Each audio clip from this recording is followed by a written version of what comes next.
বিশ্বনাথ ঘোষ, মোরসালিন, কীর্তি পাসটা ছিল, যদিও শেষ পর্যন্ত আর কাজে দেয়নি, তবে আক্রমণ বাংলাদেশের বেঁচে আছে এখনো। হোসেনের কীর্তি পাসটা আবার যায়নি সমিত সোম পর্যন্ত।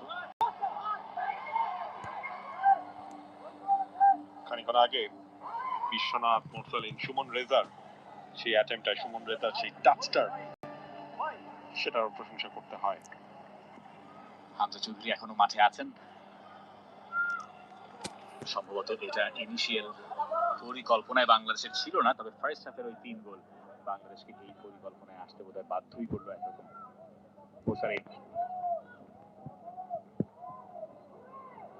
সমিত সোম, সুমন রেজা, আবারও সোম, সমিত খানিকটা স্পেস তৈরি করেছেন, শট করেছেন।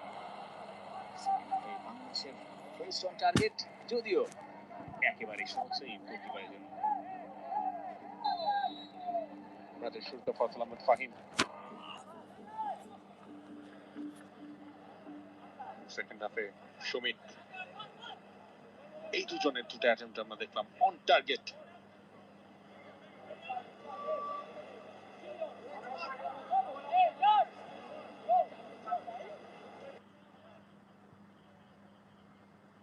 হামজা চৌধুরী